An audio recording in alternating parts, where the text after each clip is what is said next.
I never thought I'd be the kind of person who blows up someone's career. I really didn't. I'm not petty. I don't start drama. I go to work. I do my job. I come home. That's it. But there comes a point in every person's life where staying quiet stops feeling like the high road and starts feeling like self-destruction. And that point, for me, came on a Tuesday morning when I walked into the office and found out that someone I had trusted, someone I had genuinely liked, had been lying about me for months. Not just little white lies, career-ending lies. The kind that make your manager look at you differently, the kind that follow you into rooms before you even get there. And when I tell you what she did and what I did about it, I need you to understand. I didn't want it to go as far as it did, but some people light a fire and then act shocked when it burns them. So grab a drink, get comfortable, because this story is long, it is messy, and by the end of it, I think you'll understand exactly why I did what I did. Let me set the scene for you. I was working at a mid-sized marketing agency, the kind of place that puts "we're like a family here" in the job listing and means it as a warning, not a perk. We had about 40 employees, open plan office, one of those break room setups with a coffee bar, and motivational quotes on the wall that slowly start to feel mocking the longer you work there. I had been with this company for almost 3 years at the point all of this went down. 3 years of long hours, of learning the industry from the inside out, of building relationships with clients who asked for me by name. I had worked hard for my reputation there, really hard, and I was proud of it. Now, her name, I'll call her Diane, because that's not her name, and she doesn't deserve the protection of anonymity, but she's getting it anyway. Diane joined the company about a year after me. She came in as an account coordinator, same level I had started at, and from day one she was charming. I mean, genuinely, effortlessly charming in that way that makes you want to be around someone.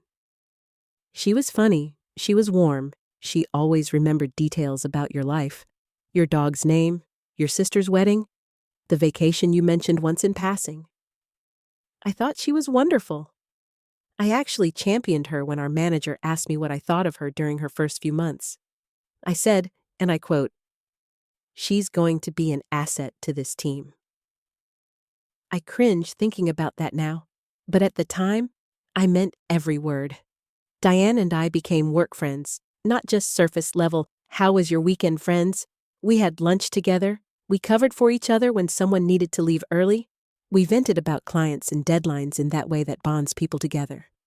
I told her things, not deeply personal things, but work things, frustrations I had, ambitions I was pursuing, a conversation I'd had with our director about a potential promotion I was being considered for. I trusted her with context about my professional life that I wouldn't share with just anyone. That was my mistake.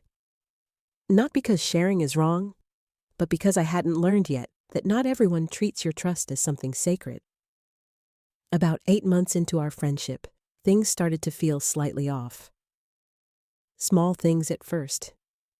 The kind you dismiss because you don't want to be paranoid. Our manager, Claire, started responding to me differently in meetings. Not coldly exactly, but carefully. Like she was measuring her words around me. A project I had been leading got quietly reassigned without a full explanation. When I asked about it, Claire said something vague about restructuring priorities and moved on. I let it go. Then a client I had built a strong relationship with over 2 years started going directly to Diane with requests instead of me. When I mentioned it to Diane, she shrugged and said, maybe he just liked to mix it up. I believed her. I shouldn't have. The moment everything cracked open happened because of a scheduling mistake that turned out to be the best accidental thing that ever happened to me. I had stepped away from my desk to take a call and had left my email open on my screen. Not something I normally do, but it had been a hectic morning. When I came back, there was a reply notification visible on my screen from an email chain I hadn't opened yet.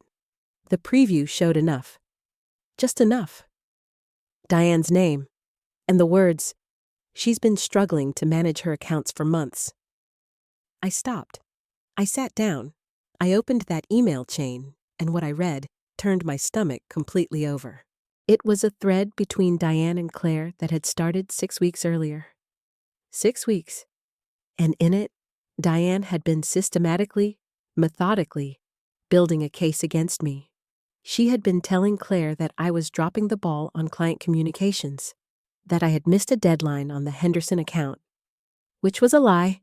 I had delivered early, that I had been difficult in team meetings and pushed back on feedback in a way that was making others uncomfortable, also a lie, that a client had privately complained about my attitude. I still, to this day, do not know if she made that up entirely or if she somehow planted that idea in someone's head. The thread was long. It spanned weeks of back and forth, and with every exchange, Claire's tone shifted from slightly skeptical to concerned to what I could only describe as quietly convinced. And the worst part, the part that genuinely made me feel sick, was the warmth in Diane's writing. She wasn't writing like someone who was executing a takedown. She was writing like a concerned colleague, like someone who hated to bring this up but felt she had no choice. She used phrases like, "I just want what's best for the team," and "I've tried to support her, but I'm not sure what else I can do." She had constructed an entire false narrative and delivered it in the voice of a friend. That is a specific kind of betrayal that doesn't have a clean name, but leaves a very particular mark on you. I closed the email chain. I sat very still for about 2 minutes, and then I started thinking clearly in a way I hadn't in months, because suddenly everything made sense. The distance from Claire, the reassigned project, the client going to Diane. It wasn't random. It wasn't restructuring. It was the result of a slow, careful, sustained campaign. Diane hadn't just talked about me once. She had been building this over weeks, feeding a narrative piece by piece until it took root, and I had been completely in the dark, smiling at her across the lunch table, telling her about my day. I want to be honest with you about what I felt in that moment, because I think it matters for understanding what came next. I didn't feel rage, not at first. I felt grief. That specific hollow grief you feel when you realize that something you thought was real wasn't. A friendship I had valued, conversations I had cherished, the easy comfort of having someone in my corner at work. None of it was what I thought it was. It had been a performance, and I had been the audience. But grief doesn't last forever, and when it lifted, what replaced it was something quieter and more focused. I was not going to let this stand. I had worked too hard. I had too much at stake. And I had, sitting open on my screen, documented evidence of exactly what she had done. Now, here is where I want to talk about the choices I made, because I did not act impulsively. I'm telling you this because I think it's important, not just for the story, but because I think a lot of people in situations like this make the mistake of blowing up too fast and losing the high ground. I didn't forward that email to HR the same afternoon. I didn't confront Diane in the middle of the office. I didn't say anything to anyone for 3 days. Instead, I spent those 3 days collecting myself, thinking through the full picture, and quietly gathering everything I needed. I went through my own records. I pulled every email, every project file, every client communication that documented my actual performance. The Henderson account delivery with the timestamp showing I was early. The client emails thanking me by name. The meeting notes I had been keeping as a habit. I had, without knowing I would ever need it, built a paper trail that directly contradicted almost every specific claim Diane had made. I organized it all into a clear, chronological document. I wasn't building a case out of emotion. I was building it out of facts, and there is a difference that matters enormously. Then I requested a private meeting with Claire. I didn't tell her what it was about. I just said I had something important I needed to discuss and asked for 30 minutes. She agreed, and we met in one of the small conference rooms on a Thursday afternoon. I sat down across from Claire, and I was calm. I had rehearsed this in my head enough times that the emotion wasn't going to hijack me. I told her that I had accidentally seen the email thread. I didn't apologize for seeing it. I just stated it as fact. I watched her face go through several things in about 4 seconds. Surprise, discomfort, something that might have been guilt. And then I put the document in front of her. I walked her through every claim Diane had made and the specific evidence that disproved it. The Henderson delivery date, the client communications, the meeting records. I was methodical, I was composed, and I let the facts do most of the talking. Claire was quiet for a long time when I finished, and then she said something that I think she hadn't intended to say out loud. She said, "She was so convincing," and I said, "Yes, she was, because that was the whole point. Diane hadn't succeeded by being clumsy. She had succeeded by being skilled at it. The problem was, so was I, just at different things." HR got involved the following week. I was not the one who brought them in. Claire did, which I think actually mattered for how it was all received. When it's your manager escalating something rather than the person making the complaint, it lands differently. There was a formal investigation, which involved interviews with multiple people on the team. And here is where the story took a turn I hadn't fully anticipated. It turned out Diane had done this before. Not at our company, at her previous job.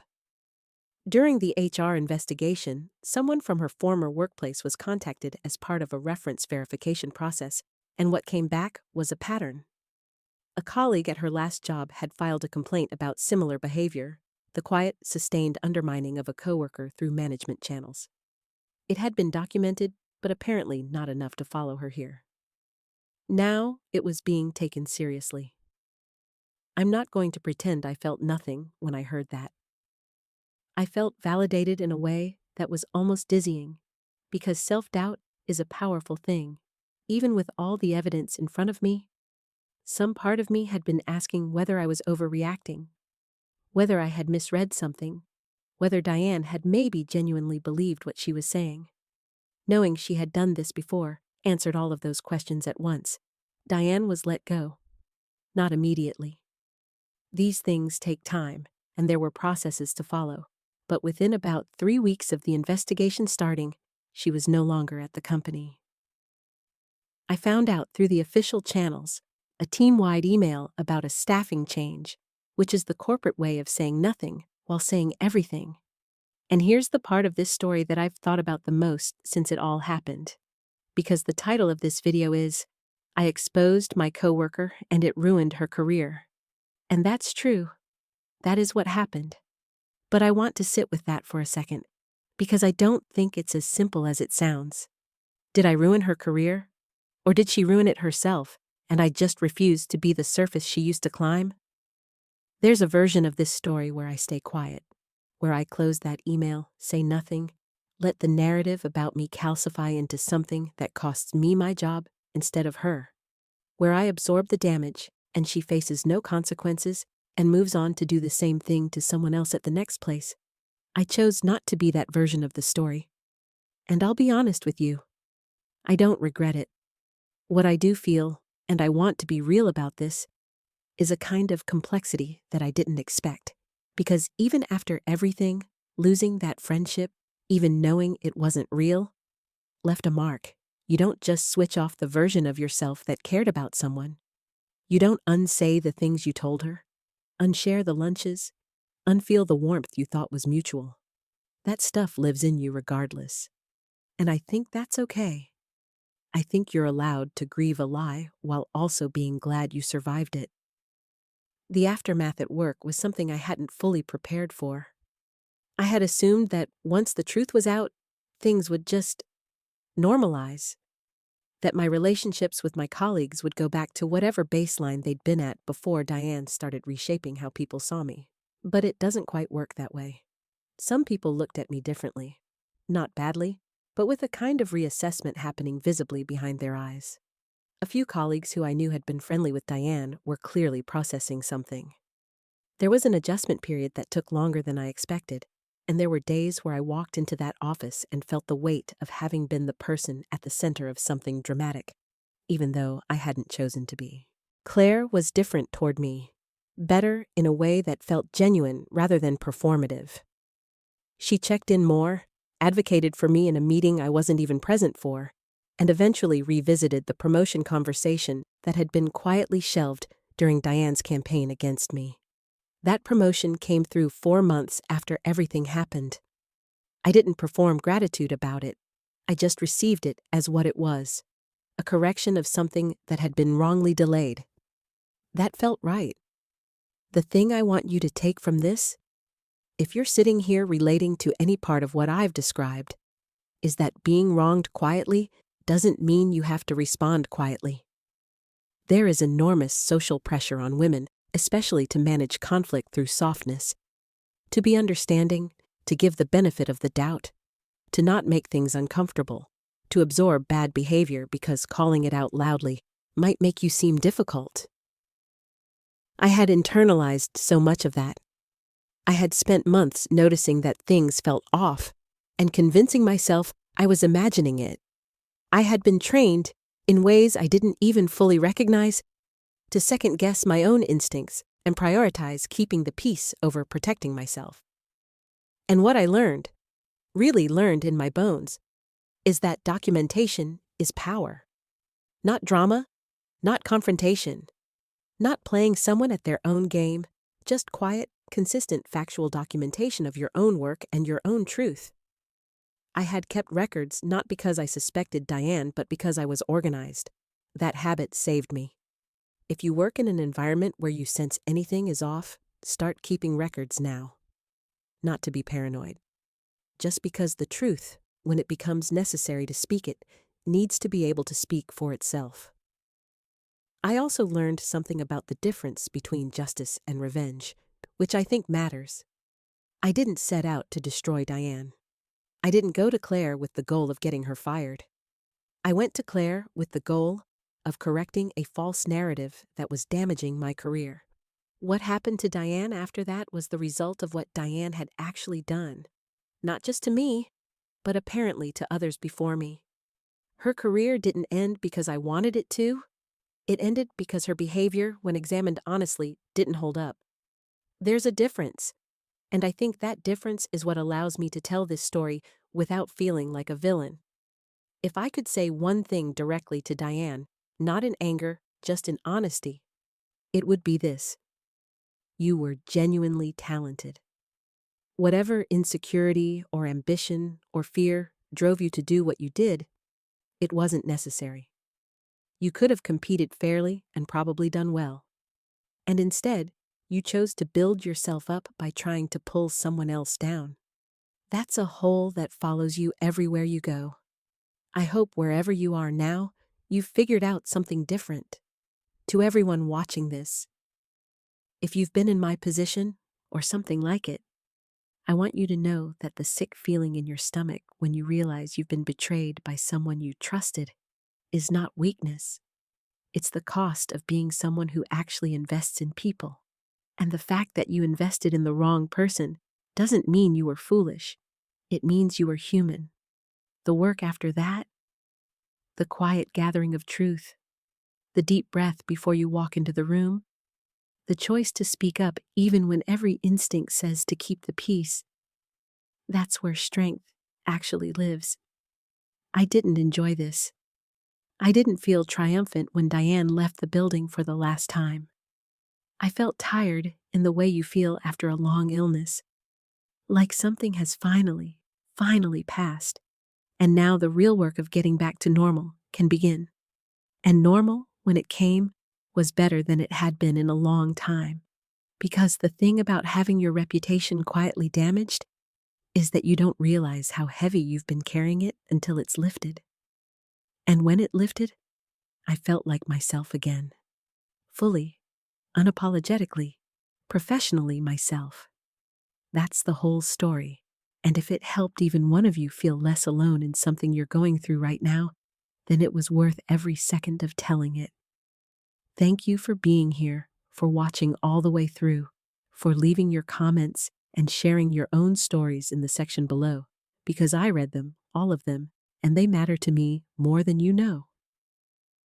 If you're new here, welcome. This is a space for real stories, no filters, no sugarcoating. Subscribe if you want more, and I'll see you in the next one. Take care of yourselves out there.